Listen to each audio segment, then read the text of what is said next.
লন্ডনে বৈঠকটি হয়েছে, আমি মনে করি এটাতে গাত্রদাহ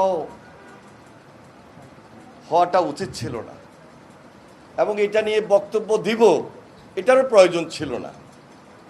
কেন, কি কারণে, কোন প্রেক্ষাপটে তারেক রহমান দেশের বাহিরে? প্রফেসর ডক্টর মোহাম্মদ ইউনূস যখন দায়িত্ব গ্রহণ করেন, আপনারা লক্ষ্য করেছেন, জাতিসংঘে গিয়েছেন। জাতিসংঘে গিয়ে সেখানে যারা বিগত জুলাই আন্দোলনে নেতৃত্ব দিয়েছিল তাদের উপস্থিতিতে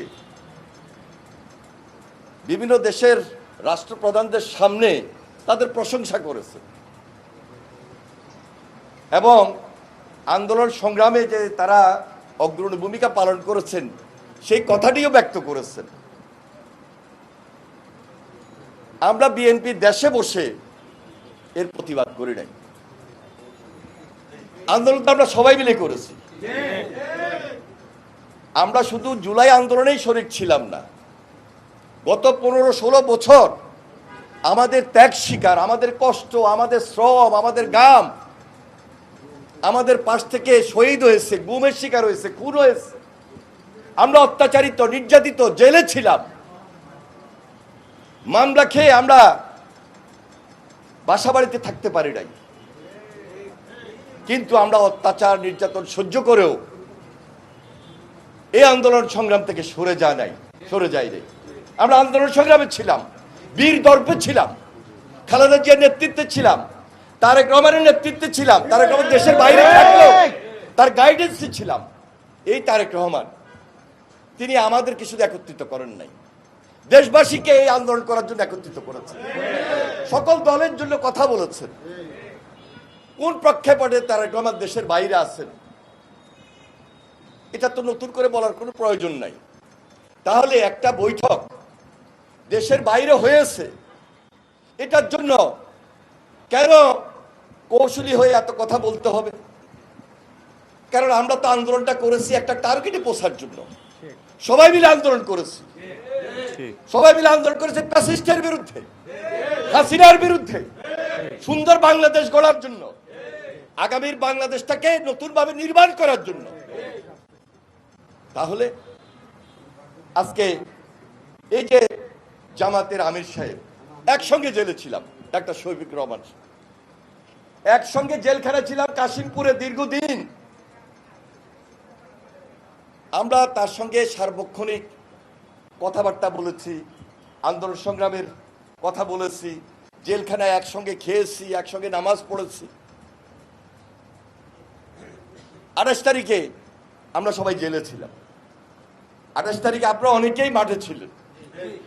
এই 28 তারিখে আমরা জেলখানায় বসে আমরা ওইখানে প্রতিনিয়ত প্রেক্ষাপটগুলো দেখেছি, কার ভূমিকা কি ছিল। তাহলে জামাতের শফিক সাহেব যখন বলেন যে একটা বিশেষ দলের প্রতি অনুরাগ ছিল ওই বৈঠকে, এটা কি প্রকাশ পায়? কারণ জামাতের নেতৃবৃন্দের সঙ্গে কম করে 10 বার বসেছেন, জামাতের নেতৃবৃন্দের সঙ্গে কয়েকবার আলোচনা করেছেন, এককভাবে বৈঠক করেছেন, সকল রাজনৈতিক দল নিয়েও বৈঠক করেছেন। সেখানে তো আমরা কোনো কথা বলি নাই।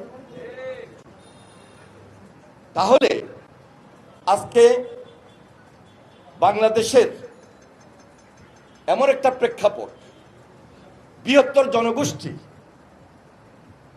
বাংলাদেশের মানুষ, বাংলাদেশের গণতন্ত্র, এই বাংলাদেশের 5 তারিখের পর সংস্কার, বিচার, নির্বাচন সবকিছুর সঙ্গেই বৈঠক যেমন জড়িত, দেশের বাইরে যেমন বৈঠক গুরুত্বপূর্ণ ছিল, দেশের ভিতরেও বৈঠক গুরুত্বপূর্ণ ছিল। সেই বৈঠকটি তো তারেক রহমান থাকতে পারেন নাই। তারেক রহমান যদি দেশে থাকতেন তাহলে দেশেই তো তারেক রহমানের সঙ্গে বৈঠক হতো। আমরা অপেক্ষা করছি তারেক রহমান আসবেন ইনশাআল্লাহ। বিএনপি বড় দল, বিএনপি দায়িত্বশীল দল, বিএনপি অভিজ্ঞতা সম্পন্ন দল, বিএনপি ক্ষমতায় ছিল, বারবার ক্ষমতায় ছিল। কালকে যদি এদেশে ভোট হয়, একটা জনগণের সরকার প্রতিষ্ঠিত হবে। আমরা তো দায়িত্ব নিয়ে কথাও বলতে পারি সেই জনগণের সরকারের নেতৃত্ব দিবেন বাংলাদেশ জাতীয়তাবাদী দল। এই ব্যাপারে কোনো সন্দেহ বাংলাদেশের মানুষ দেখে না। তবে দেখেন, আমরা বলেছি এক ব্যক্তির শাসন, একদলীয় শাসন আমরা করতে চাই না। 2014-তে আমরা নির্বাচন দেখেছি, 2018-তে আমরা নির্বাচন দেখেছি। এক দলের নির্বাচন কি হতে পারে, এক ব্যক্তির শাসন কি হতে পারে?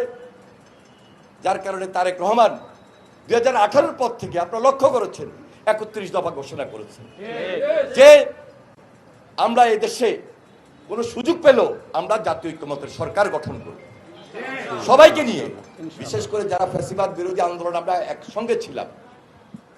তিনি তার উদারতার কথা বলেছেন, তিনি তার বৃহত্তর বাংলাদেশের রাজনীতির কথা বলেছেন, গণতন্ত্রের ভিতকে শক্তিশালী করা যায় এমন কথাগুলো বলেছেন। তাহলে আজকে এই বৈঠকে কেউ কেউ দ্বিমত পোষণ করবেন, এটা আমি মনে করি গণতন্ত্রের জন্য শোভা পায় না, এটা হয় না, এটা চলে না। তাই এখনো সময় আছে।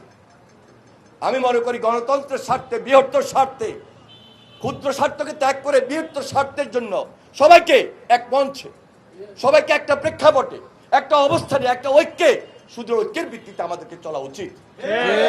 এবং সেই ঐক্য আমি মনে করি বাংলাদেশ জাতীয়তাবাদী দল, বাংলাদেশ জাতীয়তাবাদী দলের ভারপ্রাপ্ত চেয়ারম্যান জনাব তারেক রহমান, বাংলাদেশ জাতীয়তাবাদী দলের চেয়ারপারসন দেশনেত্রী বেগম খালেদা জিয়ার নেতৃত্বেই সম্ভব। তারা করেছেন, তাদের রাজনীতির মধ্যে সে আহ্বান আছে, আমরা এই আহ্বানকে শ্রদ্ধা জানাতে চাই, এই আহ্বান নিয়ে আমরা চলতে চাই।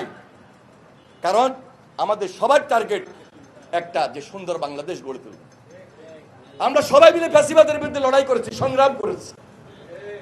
তাহলে আজকে সেখান থেকে সরে যাওয়া এবং সেই কথার মধ্যে মিশ্র প্রতিক্রিয়া ব্যক্ত করা, আমি মনে করি গণতন্ত্রের ভিত দুর্বল হবে।